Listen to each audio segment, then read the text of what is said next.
Tayo po ay ginojombag ng mga religion.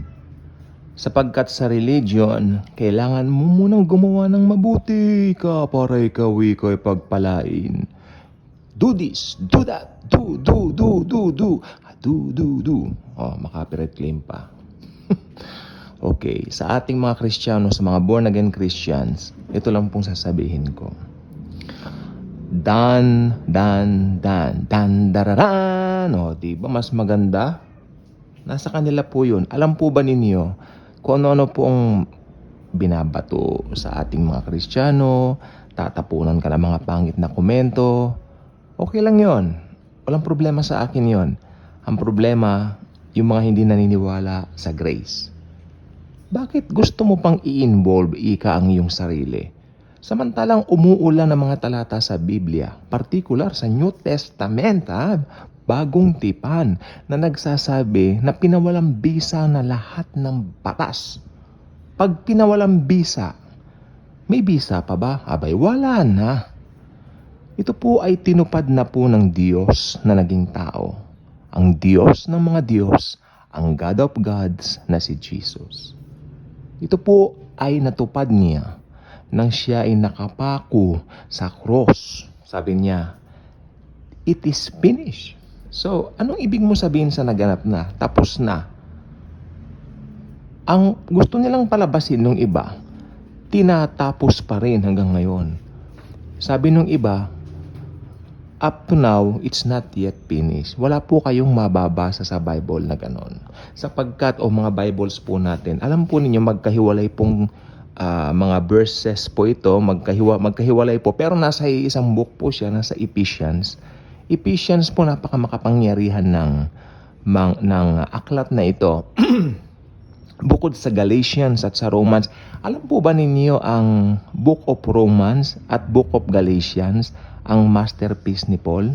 Ito ang pinaka-masterpiece niya among sa lahat ng mga sinulat niya. Sapagkat dito binigyan diin ang kaligtasan ay sa pamamagitan lamang ng pananampalataya at grace ni Lord Jesus Christ sa ating mga maniniwala. At sa ating mga naniwala na, palakpakan naman natin ang Panginoong Jesus. Okay.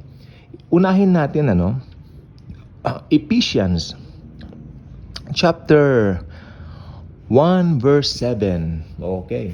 1:7 muna tayo. Ephesians chapter 1 verse 7. In Him we have redemption through His blood. Mahalaga po yung dalawang naunang banggit. In Him, kanino yun? Kay Jesus. In Him, in case hindi nyo narinig, in Him we have redemption. Paano? Through His blood. Kanino blood? Through His blood.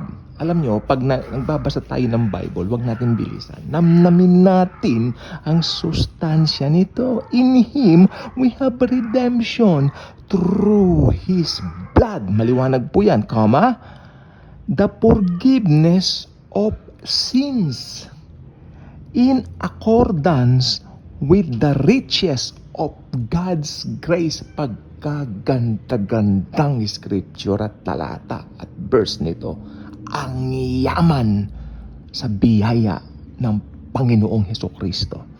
Ano't hindi nakukuha ng iba? Ano po? Gusto pa rin gumawa, mag-perform to please the Lord Jesus. Sorry po.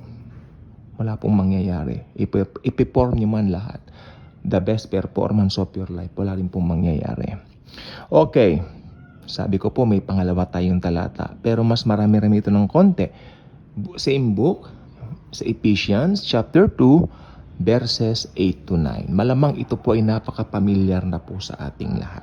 Ephesians chapter 2 verses 8 to 9. Okay.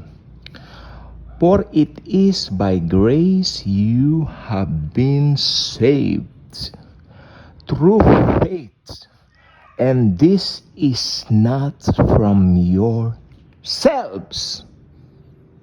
This is not from yourselves. Again, baka naman malabong pagkasabi ko.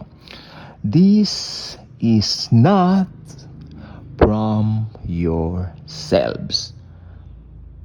It is the gift of God, not by works. Ano ulit? Ano ulit yan? Not by works. So that no one can boast. Akalain nyo, binitawan ni Pablo yung mabigat na pananalitang para walang makapagyayabang.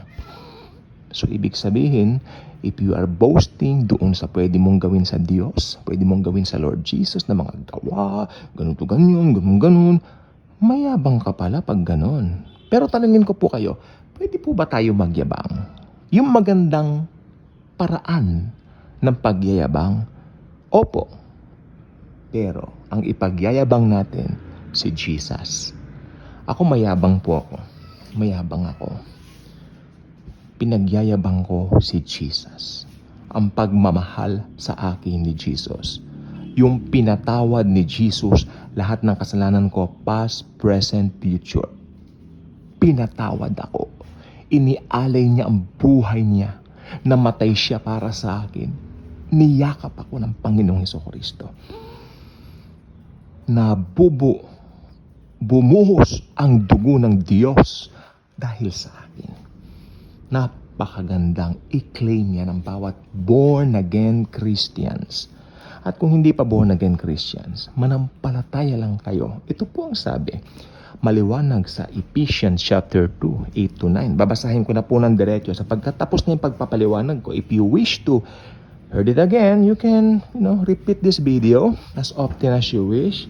Ephesians chapter 2, verses 8-9. Basa.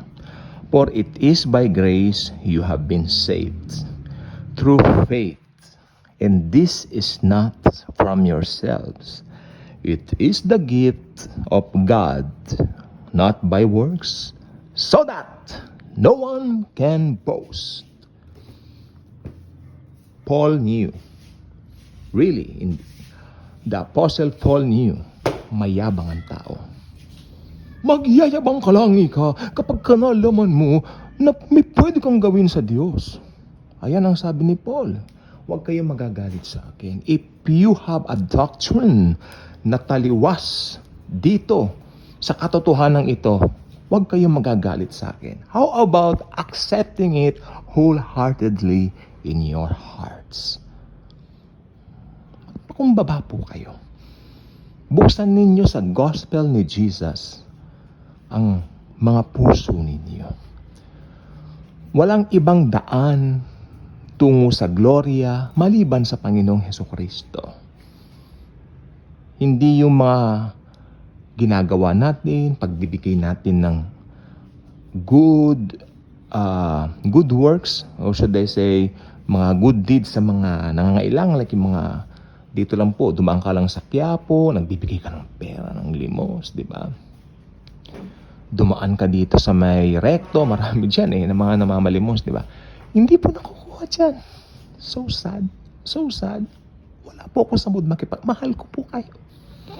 Isa lang pakiusap ko, maniwala kayo sa sinasabi ko dahil ito ang totoo. Ito ang truth. I am the way, the truth, and the life. Hindi po ako nagsabi niyan, si Lord Jesus Christ. That's why, dito, walang ibang tinataas kundi yung perfect work, finished work ng Diyos na naging tao. Ang Diyos na si Hesukristo. Kung nagmamatigas kayo, hindi kayo sa akin nagmamatigas, kundi sa Diyos na si Jesus. Buksan niyo ang mga puso niyo. Papasukin niyo siya sa mga puso niyo.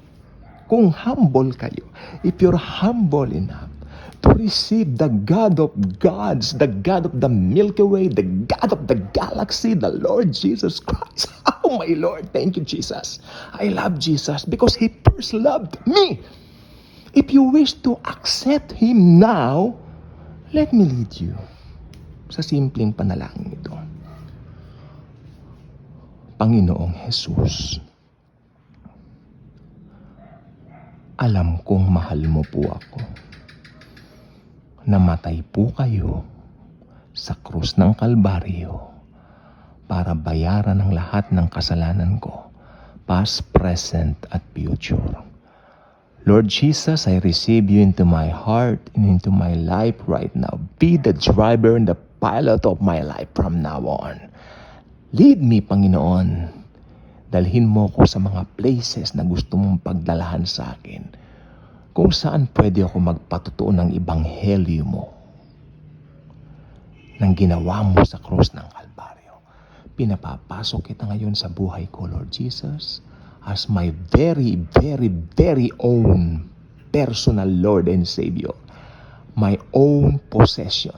Tulad ngayon, ako ngayon ay special possession mo na. Oh God of gods, Lord Jesus Christ. Thank you, Jesus. Holy Spirit, thank you sa pagtatatak mo sa akin ng seal of ownership. God the Father, Daddy, Daddy, Daddy, Daddy God. Now I can call you Daddy, Daddy, Daddy. Thank you, Daddy. Thank you, Daddy. Now I can call you Daddy because of the finished work of the Lord Jesus Christ. Meron na po tayo, Daddy, ngayon na super, super, duper close na relationship from now on. Thank you, Jesus. Thank you, Daddy God. Thank you, Holy Spirit. In Jesus' mighty name, Amen. Kung tao sa puso ninyo ang panalangin na yan, I believe you got born again. You got saved. Open the Bible. Read the Bible. Share Jesus. Be happy. Be happy with your life. Be happy with the blessings that the Lord Jesus will supply sa buhay mo from now on. Magigitla ka, masyasya ka kung gaano siya kabuti at kabongga sa iyong buhay. Gugulatin ka niya. Marami sa Facebook, gugulatin ka ni Jesus. Kaya kung hindi ka pa nakasubscribe sa channel na ito, I invite you to do so. Click the notification bell, share this video, share the wonderful love of the Savior, the Lord Jesus Christ. Anytime now, rapture na. Ching! Ganon. Pick! In a blink of an eye, rapture na. Thank you. And Jesus truly loves us all.